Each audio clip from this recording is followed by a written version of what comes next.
এই রাত এখন 2টো মতো বাজে। আমাদের ফ্লাইটটার বোর্ডিং এর অ্যানাউন্সমেন্ট করে দিয়েছে। তাই আমরা এখন দাঁড়িয়ে রয়েছি বোর্ডিং এর লাইনটাতে। জানেন, আজ থেকে ঠিক 1 সপ্তাহ আগে থেকেই আমার মা কান্নাকাটি শুরু করে দিয়েছিল। মাঝে মধ্যেই আমাকে শুধু একটা কথা বলতো আর কেঁদে ফেলতো।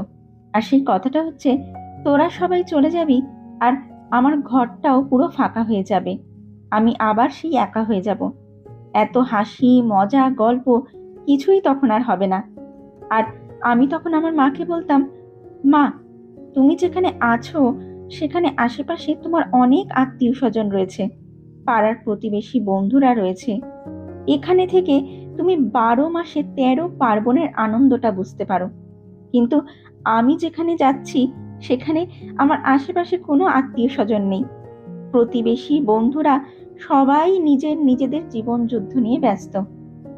আমি তো ওখানে গিয়ে তোমার থেকেও অনেকটা বেশি একা হয়ে যাব। আর সেটা শোনার পর আমার মার কান্নাটা যেন হঠাৎ করেই থেমে যেত, জানেন।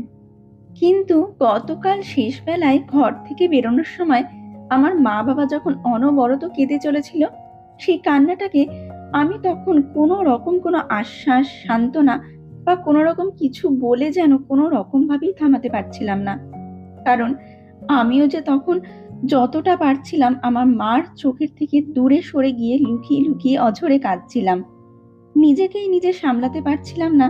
আমার মাকে তখন আর আমি কি বোঝাবো আর কি বা বলবো।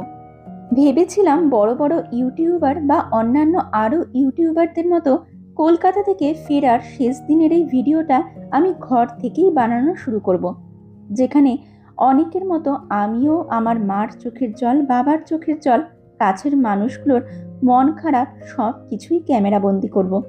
কিন্তু অনেক চেষ্টা করেও পারিনি, জানেন তো। কারণ তাদের চোখ মুখগুলোর দিকে যে আমি নিজেই ঠিকঠাকভাবে তাকাতে পারছিলাম না। তাদের চোখের দিকে তাকিয়ে দুটো কথা পর্যন্ত বলতে পারছিলাম না। সেখানে আমি কি করে তাদের মুখটার দিকে, চোখ দুটোর দিকে ক্যামেরাটা তুলে ধরতাম বলুন তো। কাছের মানুষগুলোর ফিলিংস ক্যামেরা বন্দি করে পারলাম না এই সোশ্যাল মিডিয়ার জগৎটাতে পরিবেশন করতে। আজ প্রথমবার মনে হলো, সত্যি বোধহয় আমি একজন দক্ষ ইউটিউবার নই, জানেন তো। সেরকম হলে হয়তো সব কিছু ভুলে সব কিছুতেই সব ব্যাপারেই হয়তো হাতের ক্যামেরাটা খুব সহজেই অন করে ফেলতে পারতাম। অনেকের মতন কাছের মানুষগুলোর কান্না, নিজের কান্নাটা ক্যামেরাটা অন করে রেকর্ড করতে পারতাম। কিন্তু সেটা পারিনি। জানি না কেন মন চাইলো না নিজের ফিলিংস বা নিজের কাছের মানুষগুলোর